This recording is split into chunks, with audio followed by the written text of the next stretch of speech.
tonight in light of last week's Department of Justice report into Metro government and LMPD. Some in Louisville say it could be revealing a much bigger problem. That includes the Kentucky Innocence Project, now encouraging local leaders to revisit LMPD's past to potentially bring justice to those wrongfully impacted.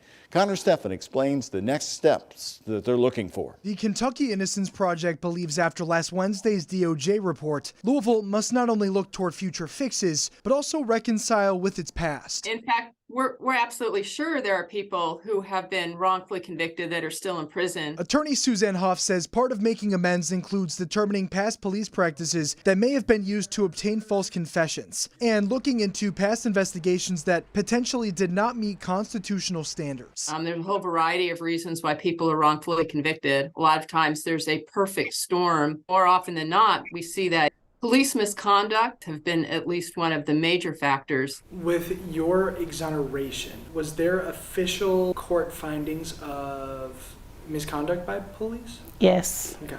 LMPD? Yes, LMPD. At just 16 years old, Janetta Carr would spend the next 4 years in prison for a crime she did not commit. Those are facts.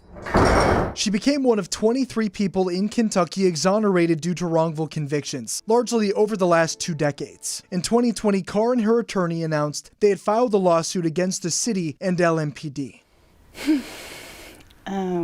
Everything was going through my mind. I literally felt every single feeling that you could feel that was not a happy feeling. I was just really confused. I was shocked. It was like a living nightmare, every day. Carr says she had to relive the nightmare as U.S. Attorney Merrick Garland delivered a scathing DOJ report on misconduct within LMPD. Among the findings, officers would frequently bring warrants to specific judges who were more likely to approve them. Carr and the Innocence Project believe the DOJ report was a step in the right direction, but there's much more work to be done. In Louisville, Connor Steffen, WHAS 11 on your side. We contacted Louisville Mayor Craig Greenberg for this report. The mayor's office telling us they are working to address many of the concerns raised by the recent DOJ investigation.